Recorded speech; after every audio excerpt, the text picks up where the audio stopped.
Hello, everybody, and welcome to an episode of Friends of Brry. What I want to do here is during our time in quarantine, I just want you to get to know a little bit of my friends. And today I have a very special guest, which I'm super excited. He's the first one ever. He's an amazing dude, and I just can't wait to get down to the nitty gritty with that. However, the premises here is I'm just going to be interviewing my friends, and I hope you find them interesting as I do, because they're my friends. And I believe that the world is a better place with friends. And it's a crazy time out there right now. But I think that we could all use a little bit of inspiration and a little bit of encouragement during our time in quarantine and current events around the world. Anyways, my name is Brian Jackson, and I get by with a little bit of help from my friends. And today, my first ever guest is Michael Patrick Burke. Did I get the full name right there? You got it right. I got it right, yes. Anyways, the exciting part of this video is I'm quarantined at home. Are you quarantined at home? I am, just my wife and I. Just your wife and I. Well, not I, but your wife and you. Yeah. That would be pretty fun if I had a wife. Anyways, one of the cool things that you're going to notice about all the videos that I do through this entire series of Friends of Brad is I'm trying to do it in a different room of the house every episode. I think there's 9 rooms, but I feel like we can make like 20 rooms, maybe more. You'll have to do one from the shower or bathtub. Ooh, I got a heart-shaped tub in my house. So that would be an exciting episode. Yeah. Tune in to see that. So, Mike, I wanted you here because I know your story. I'm extremely encouraged by you and what you bring to this wonderful green earth that's full of blue. Could you start off by telling everybody just a little snippet of your story? Yeah, I'll be as brief as I can, which is hard. So yeah, I was born with a genetic disease called cystic fibrosis. And when I was diagnosed as a 1-year-old, the life expectancy was pretty much kindergarten. And there were no surviving adults, or at least none known at the time. Not a lot of medicine. And this is the message my parents received. Obviously, I did well with the little medicine that there was, kind of turned around the early severe effects of the disease and started thriving as a child and young adult, and had this fairly normal life. I didn't know I had this thing, although I took 8,000 pills a year to fight the disease. Went to the hospital all the time and doctors. I didn't know, right? It was just my life. But as you become a teenager and you start asking those questions, why do I take so much medicine and no one else goes into the hospital? And then I had new friends asking me. So when I was 15, I looked up the life expectancy of cystic fibrosis, and it was 18. And that is where my journey with cystic fibrosis began, really, my journey. And now that I'm 50 and decades upon decades older than the life expectancy and doing pretty well, life is all about defying the odds and living in powerful ways. I like that. Defying the odds and living in, you said powerful ways? Powerful ways, yeah. Living, okay. So could you guys, for those viewers who don't know what cystic fibrosis is, I wouldn't know if it's called fortunate. I've been blessed to kind of know and a little bit about it, having you as a friend, but I also have another friend who had cystic fibrosis. And actually, when I was being diagnosed in 1996, one of the ideas that were put on the table is that I might have cystic fibrosis, but that was ruled out. So if you can give the viewers a little bit of background on what cystic fibrosis is. Yeah, so it's a little gross, so I'll try not to be too gross. So there's a defective gene in my cells. And that cell defect is a hydrator. So whereas the mucus in your body is very liquidy, mine is thicker. And that thickness in the lungs clogs the airways because it's so thick, right? Let's get gross for a second. Think of the last time you had the flu or pneumonia and that junk that you would cough up. That's in my lungs every day for my whole life because I have a constant infection in my lungs. So that creates a lot of problems with pneumonias, repeat pneumonias, and exacerbations where the germs in my lungs just go crazy. The other part of it is that thick mucus coats the digestive system. So my intestines are coated with this unusually thick mucus, and it also coats the pancreas.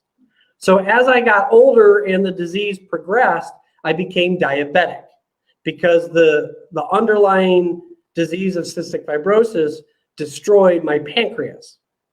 So to combat the lungs, the problems in the lungs, I do about 500 hours of therapy every year. Breathing in medicine, sitting in this vest that vibrates my body, makes me cough and get stuff out of my lungs. To combat the digestive stuff, it's more in the neighborhood of 13,140 pills every year to digest food, to fight diabetes, to fight ulcers. Like the whole system down there is messed up. So it's one medicine after the other to fix the multiple systems. Gotcha. I understand being on the different medicines, and you kind of, and let me ask you this about cystic fibrosis. Everybody's case is different across the board, right? Like what works for you won't necessarily work for the next person. There are 1,200 mutations of cystic fibrosis. So okay, wow. There are 1,200 individual diseases within the disease. And each medicine generally works for the various mutations, but to different effectiveness. So the fact that I'm 50 years old and borderline overweight is really rare considering we don't digest food very well. But the enzymes I take, the 10,000 enzymes a year I take, work well in my body. They don't work well in other people, and they're on feeding tubes, or they're just always a little underweight. So yeah, that's right, Brian. Gotcha. And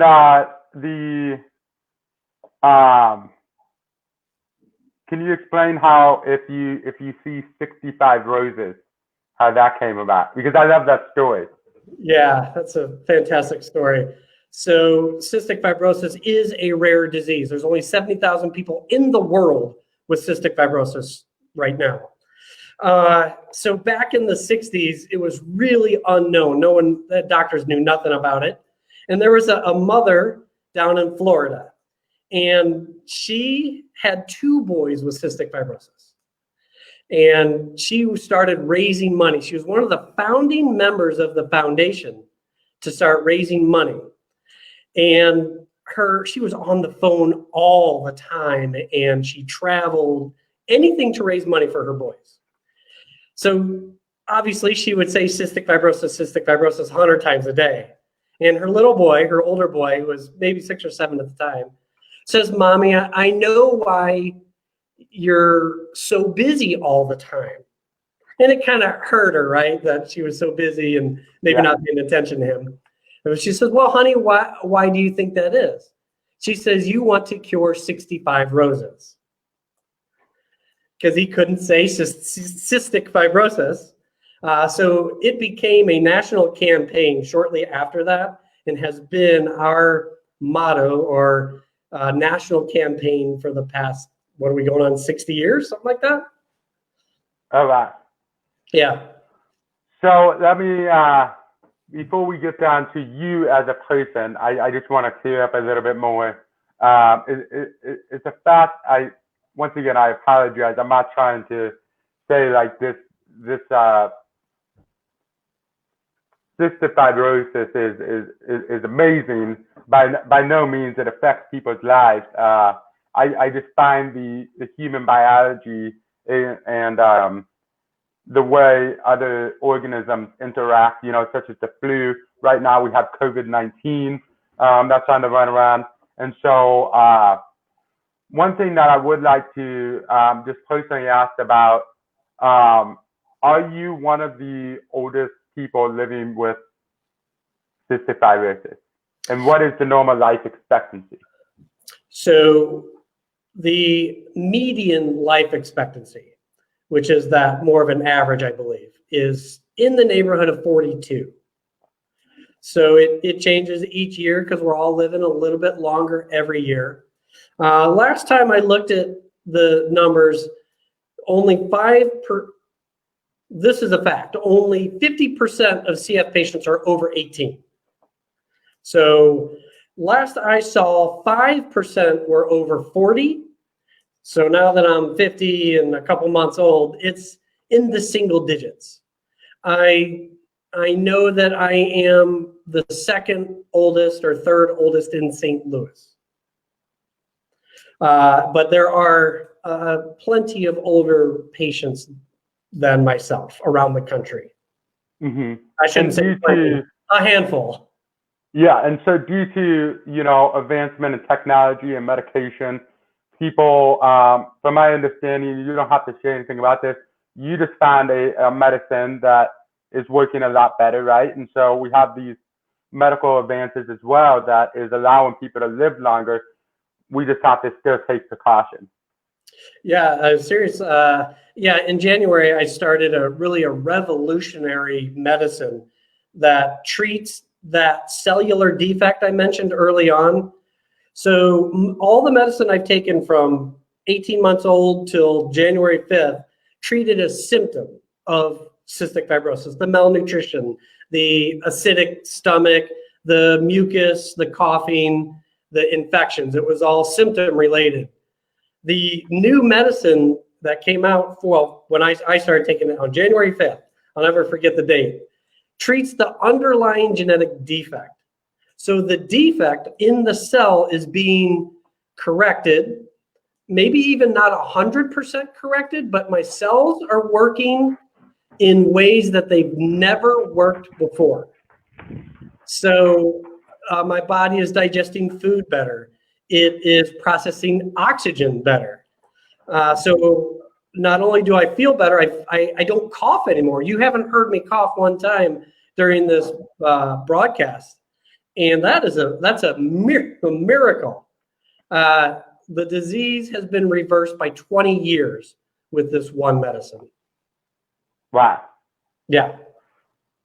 And is there so what I want to get down to is here you are, you're I apologize, I forgot what's your exact age? 50. 50, big 5-0. Big 5-0, baby. Big 5-0. Wait, were you born? Wait, no, the St. Louis Blues, which you're a huge fan of, they're still the Stanley champs, right? I was I think I was 6 months old when the Blues went to the Stanley Cup the last time. Wow. Okay. Pretty sure I was 6 months old. So you're 50 years old. You have this illness, but I often forget, and this is an inside joke with us too, is I often forget you have cystic fibrosis because you're doing all these amazing things. But then I remember you have cystic fibrosis because I tell everybody, I was like, oh, all these amazing things about you. But then I'm like, oh, he'll remind you he has cystic fibrosis. But what are some other hobbies? What do you bring to mankind?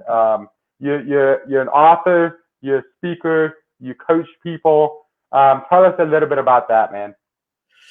Well, after I had that freak out from 15 till really the time I went to college, I didn't know what to do with my life. I was just under this microscope of a life expectancy that was never more than 2 years in the future. So when I was 18, the life expectancy was 20. When I was 20, it was 22. And man, that was a tough thing to look at. And I felt limited by that. And I started striving to get beyond that life expectancy, to create my life the way I wanted to live it, to live with CF, but not live directed by it. And on my 30th birthday, I had been recently promoted to a director of sales for Omni Hotels. And I was asked to give my first speech to a group for cystic fibrosis. And I looked up the life expectancy because I just wanted to know all the details before I give a speech. And I saw that the life expectancy was 30. Sorry, it was 28, and I had just turned 30. So it was the first time in my life that I was older than the life expectancy. And instead of freaking me out further, I thought, wow, I wasted a lot of time worrying, making decisions on something that didn't happen. If I took the medicine, I was pretty healthy. I was financially not independent. I wasn't wealthy, but I was taking care of myself and having a great time at life. But that was the clicking moment. Like, CF will never dictate my desire, my mental well-being ever again. And so I moved back home. I'd been moving around the country and didn't have a good, quality care because I was seeing new doctors every year, like literally a new team every year. And that's just not very conducive to life with CF. So I moved back home to be close to family and get my health in line. And to get that health in line, I started running because the doctor said, if there's one thing you can do is have an active lifestyle. It'll jar the junk out of your lungs. You'll cough, you'll get that out. So I actually started running marathons. And in the middle of that marathon effort, someone said, Mike, you need to write a book about this. Because I was one of the oldest, even at 32 or 3, I was still an old man in the community. I was doing this crazy marathoning thing with this disease. I mean, my body has no business running at all. So I wrote the book, and that was fantastic. And then I was asked to speak. And as I was speaking, people would come up to me and say, boy, Mike, I don't have what you have, but I have this in my life. And Brian, almost always, I'm like, wow, I'm glad I got what I got. Because people have some tough stuff going on in life. And I felt a little empty on the stage because I couldn't help them. I couldn't journey with them after the stage. So that's when I got into coaching, so I could walk off the stage with them and continue support if they wanted it. And that's where coaching came from. Yeah, I mean, similar. I mean, we have pretty much the same background. Battling illness, overcame the odds, want to continue to defy odds. And it's not just the odds that are already given to us, it's the incredible odds that life has to offer, such as running marathons, from cycling. I ran my first 5K last year, and I can't wait to, get into another one, from losing 60 pounds, and getting in the best shape of my life. I wish I got in good shape earlier in my life, but I mean, I went through that teenage year of, I'm invincible, I can eat whatever I want. It doesn't work that way, right? What goes up must come down. And anyways, so yeah, I really feel you. Like, when you start getting in this drive of doing something for yourself, you start feeling bold to realize you're not only doing it for yourself, you start doing it for other people. And that's a whole life changer in life, is when you can find out if it's helping people, and then find out how much more you can help people. And that's what I see. And I made that transition as well as a speaker. I was like, man, I love that people come to me when I get off stage, and I really do want to help them more. And you only have like 60 minutes or 30 minutes on stage. There's not enough time on stage because you'd be boring everybody if we took like 3 hours. Right. And actually, there's a funny story. I thought I had a 3-hour speech, and I was filling that 3-hour time slot. But the whole entire time on the side of the stage, they're like, no, like, you're done. And so finally I got a glimpse, and I was like, okay, shutting it down. Yeah. But I was ready for the whole 3 hours. But point being, like,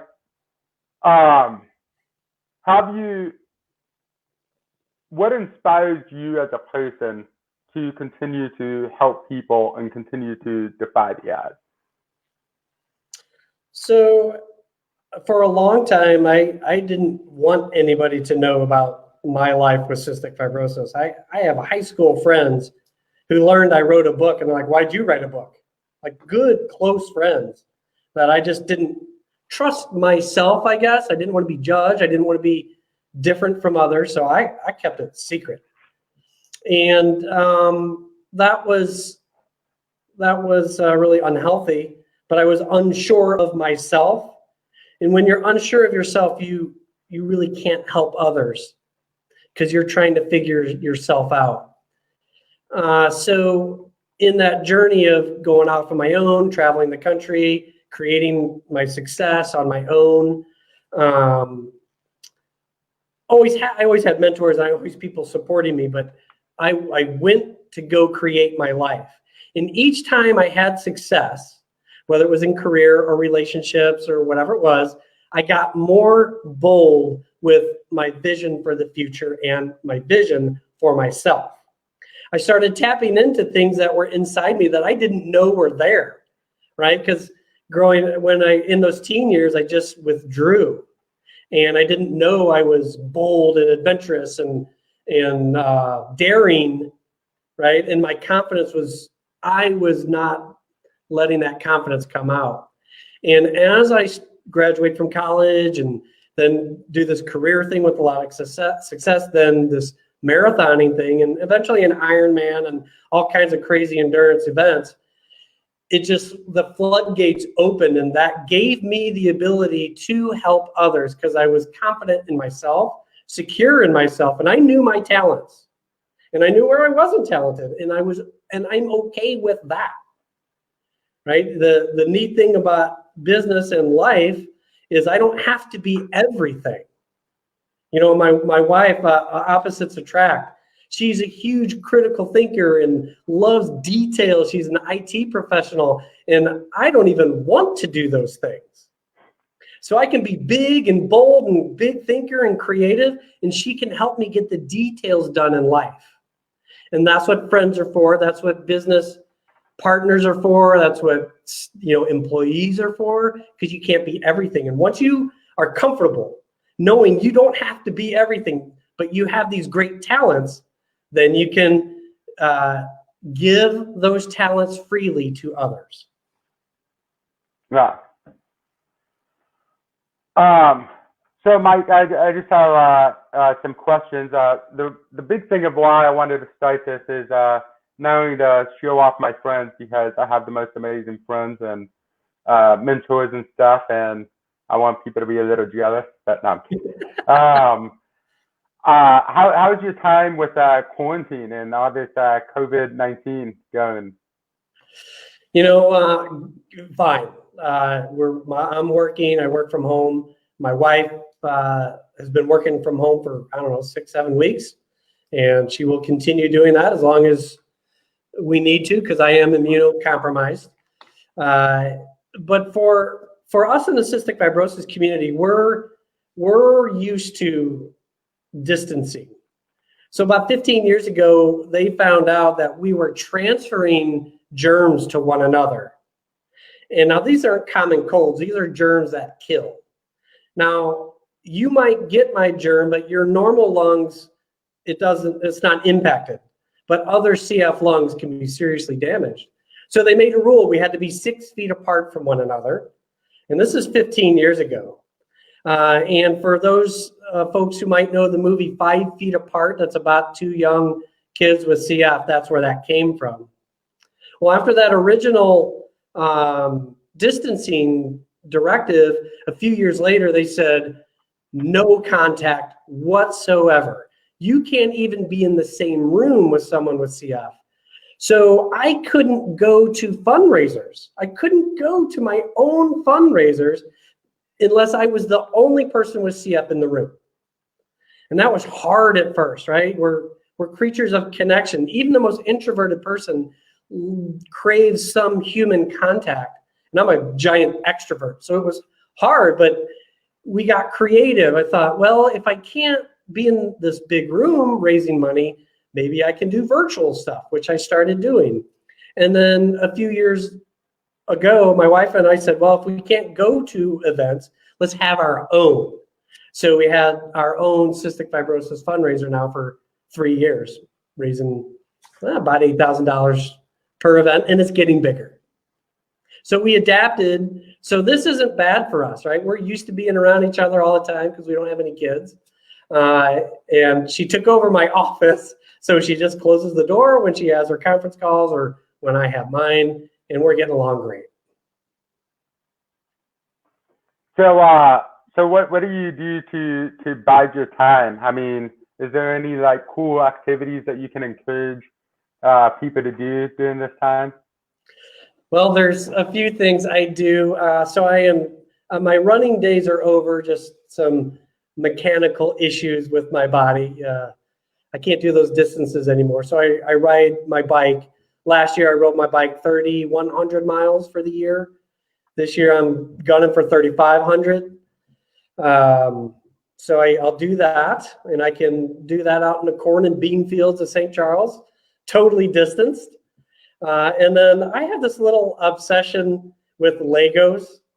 It's a long story, but I collect Legos, and so I've built a Millennium Falcon and some other things. And I have a business to run, so I keep busy. I didn't know about the Legos, but have you seen the show Lego Masters? I have. Without spoiling it, how do you feel like it went? I love watching. So I've seen a couple, and I saw one where they were building a bridge. It was amazing. Just the design, the cool. You know, some people were creative. Going back to those talents that I talked about, some people were super creative, but the thing collapsed under 10 pounds of weight. Others were real critical thinking and more engineer minded, so it didn't look very nice. But the winning bridge withstood 1,100 pounds. So it was really neat to see everyone's unique talents coming in and building these cool structures. I really enjoyed it. And most of those people, they were just building from like the heart, like what they could. Like it seemed like some of them with like the weight issues, they put a lot of time into that creativity and didn't think about the weight. But then there was just some people who were just having fun, and so you saw the creativity, and then the goal was accomplished like even more so. So right. It was an interesting show. I liked it. I wasn't disappointed with 2-1. So if you guys haven't seen Lego Masters and you love Lego, go watch it. I think it's on Hulu and stuff. But yeah, that was an incredible way to buy time. But you like Legos. Have you been building bridges? No. I love Star Wars, kind of always have. And this whole thing got going. When I went away to college, my mom gave away 16 years of Legos. And I kind of feigned a fit. I can't believe you threw away my Legos. You don't love me, blah, blah. And that went on for years. Every Christmas, I'm like, oh, my mother doesn't love me. She gave away my Legos. So I must have been 31. And she hands me this little present. And she says, Michael, shut up about the Legos. And it was this little Lego train, this little bitty single Lego train. And so she would give me a Lego every year for Christmas up until about 5 years ago. And she's getting older and forgetful, and she has forgotten to give me Legos. But my wife has picked up where my mom left off. And so I've got shelves full of Legos now. Wow. Yeah. I like that. That's a cool thing to collect. And over quarantine, I've been doing like puzzles and games, and watching Lego Masters, it made me really want to get into like building something extraordinary, especially after the Star Wars episode of how they do that scene. Yes. And stuff. Oh. Um, but question about the bike riding and the outdoor activity. What's the craziest thing that you've done to date? I know you mentioned an Ironman there. I did run a 70.3 mile Ironman, so a half Ironman, on probably the worst possible day in July. It was like 96 degrees. It was horrible. Horrible and wonderful experience. But I think the most adventurous thing I've ever done was I did a 2-week, 154-mile hike out in the woods of Missouri on the Ozark Trail. So I packed up everything I needed to survive for a week at a time and just hiked 10, 15, 18 miles a day, picked a flat spot either near a creek or on top of a ridge and hiked for 12 days. It was 12 days, 154 miles. That was Wow. a lot of fun. By myself, 1 week by myself, the rest of the time with a friend. Right. Unfortunately, I would love to talk to you, and hopefully we can do another interview in the future. But one last thing I want to ask is, here we are on the verge of things with COVID-19 to peaking, and I guess the real question is I want to ask is what are your hopes that everybody takes away from all of this? And what do you hope to see in the future? And more importantly, how can we make people aware of people who are immunocompromised and moving forward, not be selfish, like just because we can't go outside, I mean, just stay home, What I hope happens is people evaluate what they've been doing with their life. And if they find that they're not living a bold life, like pursuing things that they're passionate about and doing really well at their job and really striving to have a great family, I hope they evaluate that, because that can be a great thing. Every really successful person I know evaluated their life and continue to evaluate and push and stretch. So I hope they bring some time to do that during this time, and then move forward with whatever it is they're wanting to get. Because that pursuit of it, even if they don't get the highest of high marks, the pursuit will make them a more happy person. When it comes to getting back out in the world and closing our distancing rules, it really should be no different than the flu. So the flu would generally send me to the hospital. Yet I've been around people with the flu my entire adult life, and we're just not always concerned about how our cold and sniffle or flu affects others. So there are plenty of immunocompromised people out there, and even not. So what is happening in our body can happen to others. So I would encourage people to be bold about life, and sometimes being bold is not doing things. So we can be responsible and experience love and connection and business and not have to endanger others. So it could be as simple as maybe you don't shake hands, maybe you don't hug for a while, maybe you do some more remote stuff. But whatever we do, I think we need to keep in mind that we have some responsibility for not just us and our loved ones, but for our community, because we are one big community. Yeah, so I would ask you if you had a billboard in Microtown, what it would say, but I feel like it would say "Live Bold" in the boldest letters of all, right? Yes. And the question I want to ask is that what is the first step that you tell people to living bold? It's easy. The knowing the first step is easy. It's executing it. And that's think about what you want and what you don't want. Think about what you want and what you don't want. Think and that about it. Right. You have to put the mental energy to think about it. Otherwise, you bump through life, right? You just bump along without intentionality. And I had one of my best experiences. I was living in Colorado, had moved out there, didn't know anybody except a serious relationship when I moved out there with her. We ended up separated. I lost my job. It was a mess. But I had a car that didn't have a working radio. And I was commuting from Denver to Colorado Springs for 6 months with that car in total silence. And my life changed after that 6 months because I thought, what do I want out of life? And I was 26 at the time. What do I want? And then, out of the next relationship, and what do I want out of me? And what do I don't want?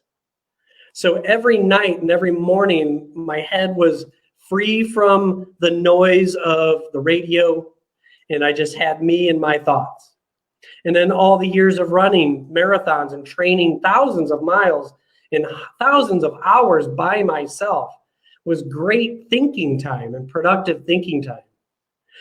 Without that, you'll never break free to the life you really want, because you really won't even know what that is. So think. For those who want to know more about that, there's a book. It's called Changing for Good. The author's name is Prochaska. It's really, really smart book, and the first step is to think. I like that too, because I feel like when I'm sitting down with people for their first coaching session, I think people have an idea of what they want, but they really don't know what they want, And so with a little help from people, like, we can finally break down those barriers, and people actually start pursuing what they want, but then they end up, that was really somebody else's dream, and that's okay too. Yes, it is. The problem is that we come to is know what you want and go after it, but then once it changes, make sure you execute that transition and just live a life full of, like, we can have joy, we can have happiness in life and stuff, regardless of the circumstances that are against us. You and I are living proof that you can defy any odds that is thrown your way, and life is just better when you defy those odds. Would you agree with that? Yeah. Yes, absolutely. And so there's something I learned. You can borrow someone's vision, and you can do quite well within their vision, but that'll probably burn out. So this thinking, this time spent figuring out your own vision, that's where endurance comes from, right? That long-term ability to stick with something comes from your own vision. And so in that think time, and with the coaching you do, Brian, you help people get in tune with that, so they stick with the things that they want even when they're hard. And that is the idea of endurance. I heard a great quote: excitement is common, endurance is rare. So you and I on a stage can get people excited about something, but when that speech kind of wears off, people still have something they need to pursue, and that's when their endurance has to kick in. And in a coaching relationship, we can help, as you know, with that endurance part. Yeah. Well, Mike, we're going to have to wrap this up, and would love to have you on any future project if you want to. I'm there for it. I'm a big fan of yours, so anytime. So how can people find you? Or you said you have a book. How can people get a hold of that book? Yeah, so they can find me at michaelpatrickburke.com. Nice Irish name there. I'm on Facebook, Michael P. Burke, or Live Bold with Michael Burke. My email is mike@michaelpatrickburke.com. anybody wants to reach out. And I know that's long, but there are like 6 other famous Michael Burks. So I had to throw in my middle name. Sorry for the length there. And the book I wrote is not specific to cystic fibrosis in its lessons. So the name of the book is called Waiting to Die, Running to Live. And it's about how you see life and where that takes you.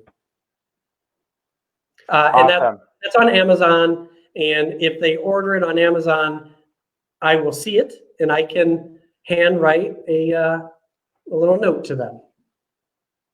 I like it. I like it. Well, Mike, is there anything else, one last thing you'd like to say to anybody? It's always about being bold, right? Bold in what you do, bold in how you think, and bold in how you act toward others. There's 4 things: courage, daring, confidence, and belief. And if anybody wants to know what those are, I'd be happy to explain them further, and they can reach out to me. Awesome, awesome, awesome. Well, Mike, once again, thank you very much for joining us today.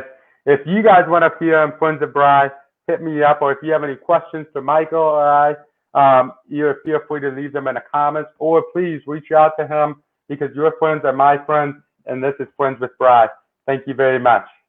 Thanks, Brian.